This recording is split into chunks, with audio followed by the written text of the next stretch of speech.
오늘 말씀은 유대교를 믿다가 기독교로 개종한 사람들과 금욕주의적인 삶을 추구하던 자들이 개종했는데 그로 인하여 발생하는 문제를 중심으로 교훈을 주고 있습니다.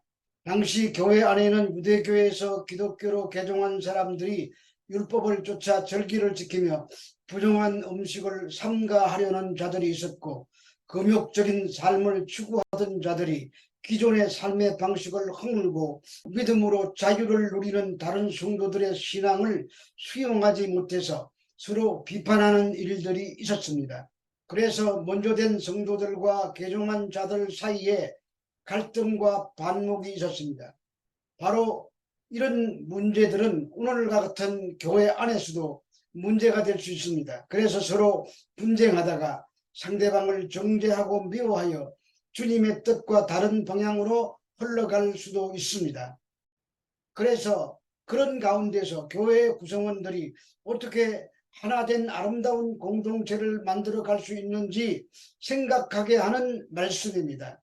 결론부터 말씀드리면 교회 안에서 발생하는 그 어떤 일일지라도 어떻게 행하고 처신하는 것이 주님을 위하는 일인지 아닌지 그 기준에 따라서 처신해야 한다는 것입니다. 로마서 14장 1절의 말씀입니다.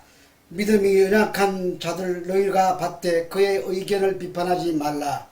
여기서 믿음이 연약한 자란 말은 원어로 아스테눈타인데 어떤 특정한 문제에 확신이 약한 자를 말합니다. 구체적으로 말하면 연약한 자들이란 무엇을 먹어야 하고 어떤 날을 예배일로 지켜야 될 것인지에 대해서 중요하게 생각하는 자들을 말합니다. 그래서 바울이 믿음에 서 있는 성도들에게 그런 개종한 자들이 가지고 있는 믿음을 그대로 받으라고 말합니다. 받으라는 말은 받아들이다, 환영하다, 영접하다, 친절하게 대하다라는 뜻을 가진 프로슬람바누의 2인칭 복수 현재 명령형으로 그들의 연약한 믿음을 언제나 받아들이라는 명령입니다. 그런데 그 뜻이 마음속에서 우러나오는 환영이라는 뜻입니다. 그냥 받아들이는 것이 아니라 진심으로 그들의 믿음의 상태를 이해하고 받아들이라는 명령입니다. 그리고 이어서 그의 의견을 비판하지 말라고 합니다. 믿음이 강한 자와 약한 자 사이에는 분명히 상충되는 생각이 있습니다.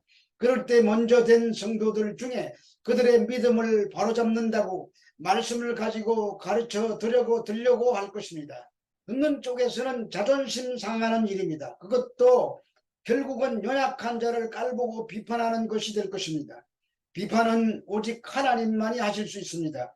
그러므로 그리스도 안에서 한 형제 된 강한 자들은 연약한 형제로 하여금 공동체 안에서 열등감이나 거부감을 느끼지 않도록 그를 용납하고 사랑을 베푸는 일을 해야 하는 것입니다. 나와 다르다고 비판하고 멸시하면 그것은 교회를 위하는 일도 아니고 주를 위하는 일도 아닐 것입니다. 로마서 14장 2절에서 3절의 말씀입니다. 어떤 사람은 모든 것을 먹을 만한 믿음이 있고 믿음이 연약한 자는 채소만 먹느니라. 먹는 자는 먹지 않는 자를 업신여기지 말고 먹지 않는 자는 먹는 자를 비판하지 말라. 이는 하나님이 그를 받으셨음이라. 음식물에 관한 금기는 구약 성경에 나옵니다. 또한 금욕생활 했던 자들도 음식을 절제했습니다. 그래서 먼저 믿음이 서 있는 자들에게 말합니다. 그들은 모든 음식을 거리낌 없이 먹을 수 있다고 생각하고 그렇게 먹는 자들입니다. 그런데 믿음이 연약한 사람은 채소만 먹었습니다. 그들의 음식에 대한 이 같은 태도는 구약 성경에서 말하는 부정한 음식을 피한다는 종교적인 이유도 있었고 또 절제하는 삶의 방식 때문이었습니다. 그러나 바울은 연약한 자들이 먹거나 안 먹거나 하는 문제에 대하여 그 어떤 판단도 하지 않습니다. 그것은 개인이 지닌 신앙의 분량에 관계된 문제이기 때문입니다. 그래서 먼저 믿음이 강한 자는 약한 자에 대해서 업신여기지 말라고 합니다. 이 말은 헬라어로 메 여수테 네이토인데 멸시함, 경멸함, 야쁨 등을 뜻을 가졌습니다. 그런데 이것이 명령형으로 쓰여서 멸시, 경멸, 얕보는 일을 하지 말라는 명령이 되는 것입니다. 믿음이 강한 자가 연약한 자를 멸시하거나 얕보는 것은 그리스도의 몸을 이루는 지체인 성도가 주님의 뜻을 거스르는 것이 되고 주님을 위하는 것이 아니기 때문입니다. 또한 믿음이 연약한 자는 강한 자에 대해서 판단하지 말라고 합니다. 그것은 이미 하나님께서 저들을 받으셨기 때문입니다. 하나님께서 믿음이 강한 자들, 연약한 자든 구별치 않고 양쪽 모두 자신과의 관계 속에 들어오는 것을 원하십니다. 그것이 주님의 뜻이고 그것이 주님을 위하는 길입니다. 로마서 15장 7절의 말씀입니다. 그러므로 그리스도께서 우리를 받아 하나님께 영광을 돌리심과 같이 너희도 서로 받아라. 너희도 서로 받으라고 하십니다. 하나님께서 죄인인 우리를 받으셨기 때문입니다. 그 근거가 그리스도께서 순종하신 것입니다. 우리는 죄인이었던 자들로 예수님의 십자가의 피로 하나님께서 우리를 자녀로 받아주셨습니다. 그러므로 우리도 서로 받아주는 것이 하나님께 영광이 되는 것입니다. 우리들은 원래부터 죄인이었습니다. 그 죄인인 우리를 하나님이 자녀 삼기 위하여 이 땅에 오시고 순종함으로 십자가를 지셨습니다. 그래서 예수님께서 받아들인 사람들을 보면 세리, 창기, 강도들 등 많은 죄인들이 등장합니다. 우리가 바로 그런 자들이라는 말입니다. 반면에 제사장들과 서기관 바리새인들은 율법을 잘 지켜 자신들은 의롭다고 생각했습니다. 그래서 예수님을 배척했습니다. 그러므로 용서받은 죄인인 우리들은 남을 비판하고 판단하는 일이 아니라 서로 용납하고 받아들이는 것이 맞는 것입니다. 그것이 주를 위하는 것이기 때문입니다. 그런데 그렇게 구원받은 우리가 나는 너보다 낫다는 생각을 하고 있습니다. 너는 주일 낮에만 교회에 오지만 나는 주일 오후에도 금요일에도 수요일에도 새벽 기도에도 빠지지 않고 나온다고 하면서 그렇지 못한 자를 업신여길 수가 있습니다. 그러나 우리가 다 함께 용서받은 자로서 그럴 자격이 없는 사람들입니다. 그러므로 주를 위하는 길은 서로 용납하고 받아주는 것입니다. 로마서 14장 4절의 말씀입니다. 남의 하인을 비판하는 너는 누구냐? 그가 서 있는 것이나 넘어지는 것이 자기 주인에게 있음에 그가 세움을 받으리니 이는 그를 세우시는 권능이 주께 있음이라. 서 있는 자나 넘어지는 자를 세우시는 분은 주님이십니다. 그래서 반문합니다. 이 반문은 먹는 자와 먹지 못하는 자들 모두를 책망하는 반문입니다.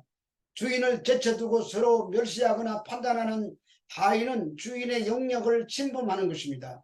그러므로 하인은 자신의 주인처럼 행세해서는 안 되는 것입니다. 하인을 판단할 수 있는 자는 오직 주인밖에 없습니다. 마찬가지로 교회에서 머리 되시고 주인 되시는 분은 주님뿐이십니다. 여기서 주인은 헬라어로 큐리오스인데 예수 그리스도를 가르치는 말입니다. 그리스도만이 진실로 우리의 주인이라는 말입니다. 그분은 그의 집 하인을 다스릴 권능이 있으신 분이십니다. 이 권능은 하인을 다스릴 수 있는 주인의 왕적 능력을 말합니다. 이처럼 믿음이 강한 자나 약한 자에게 있어서 멸시하고 판단하는 행위는 그를 세워주신 하나님의 은혜와 권능을 판단하는 일이 되기 때문에 주님을 위하는 일이 아니라 주님의 일에 반하는 것이 되므로 바울은 서로를 멸시하고 판단하는 일을 하지 말라고 경계하고 있는 것입니다. 갈라디아서 2장 11절에서 13절의 말씀입니다. 게바가 안디옥에 이르렀을 때 책망받을 일이 있기로 내가 그를 대면하여 책망하였노라. 야고보에서 온 어떤 이들이 이르기 전에 게바가 이방인과 함께 먹다가 그들이 오매 그가 할례자를 두려워하여 떠나 물러가매 남은 유대인들도 그와 같이 외식함으로 바나바도 그들의 외식에 유혹되었느니라. 베드로가 안디옥에서 이방인과 식사를 하다가 예루살렘에서 야고보가 보낸 사람들이 오자 그 할례받은 자들을 두려워하여 이방인들과 함께 먹지 않은 채 하면서 그 자리를 피했습니다. 율법에 이방인과 같이 식사하는 것을 금하고 있기 때문이었습니다. 율법으로 이렇게 되는 것이 아닌데 베드로가 그런 외식하는 것을 보고 바울이 책망한 것입니다. 율법으로 이렇게 되는 것이라면 그리스도께서 헛되이 죽으신 것입니다. 그것은 주를 위하는 것이 아닙니다. 그러므로 그리스도의 죽으심을 헛되이 하지 아니하는 사소한 문제들을 가지고 싸우거나 판단해서는 안 되는 것입니다. 큰 싸움도 항상 사소한 것에서 시작이 됩니다. 무엇을 먹고 안 먹는 문제는 아직 믿음이 연약해서 그런 것이니 믿음이 강한 자가 받아들이면 됩니다. 고린도 교회에서 논란의 대상이 된 우상 제물에 관한 문제도 마찬가지입니다. 믿음이 강한 자는 우상이 아무것도 아닌 것을 알고 자유롭게 먹을 수 있지만, 그러나 믿음이 연약한 자는 그것으로 시험이 될 수 있습니다. 그러므로 자유롭게 할 수 있는 자가 자유하다고 해서 약한 자들에게 거침이 되게 해서는 안 되는 것입니다. 그리스도께서 그를 그의 피로 값주고 사셨는데 우리가 판단하면 주님을 위한 것이 아닙니다. 그것은 그리스도의 피를 욕되게 하는 것이기 때문입니다. 로마서 14장 5절에서 6절의 말씀입니다. 어떤 사람은 이날을 전날보다 낮게 여기고 어떤 사람은 모든 날을 같게 여기나니 각각 자기 마음에 확정할지니라. 나를 중히 여기는 자도 주를 위하여 중히 여기고 먹는 자도 주를 위하여 먹으니 이는 하나님께 감사하며 먹지 않는 자도 주를 위하여 먹지 아니하며 하나님께 감사하느니라. 당시 사람들에게나 오늘날 세상에서도 길일이 있고 휴일이 있다고 생각합니다. 그래서 막 개종한 성도들은 안식일을 지키는 일에 아주 엄격했습니다. 그것 때문에 안식일에 대한 논란이 있었습니다. 그런데 바울은 그런 날들에 대해 특별한 의미를 부여하지 않았습니다. 안식일만 중요한 날이 아니라 모든 날이 다 중요하기 때문입니다. 그래서 바울이 날에 따라 행동할 것이 아니라 모든 날을 주일처럼 살기로 각자 마음에 확정하라고 합니다.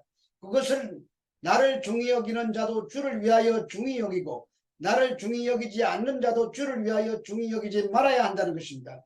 그리고 먹는 문제도 주를 위하여 먹었으므로 하나님께 감사하는 것이 되고 먹지 않는 자도 주를 위하여 먹지 않으므로 하나님께 감사한다고 합니다. 여기서 주를 위하여 헬라어 퀴리오와 하나님께 감사하다는 유카리스토에이 토 데오라는 문구는 같은 뜻의 반복입니다. 이처럼 같은 뜻을 반복하는 것은 사람들의 눈에 약한 자가 됐든지 강한 자가 됐든지 간에 중요한 것은 주를 위하여 해야 한다는 것을 강조하기 위함입니다. 이것은 사도 바울이 날에 대해서나 먹는 것에 대해 자유로울 것을 가르치는 것으로 이러한 문제로 교회가 나누어지거나 헛된 논쟁에 빠지지 말라는 말입니다. 그러므로 오늘날 우리들도 주를 위하여라는 명제 앞에 예스가 되는 처신을 통하여 주님께 영광이 되며 주님께 기뻐하시는 삶을 살아야 할 것입니다. 또 한 주간 모든 것을 주를 위한 삶인가에 기준을 두고 삶을 살아내심으로 주님의 은혜가 여러분 모두에게 충만하시기를 예수 그리스도의 이름으로 축원합니다.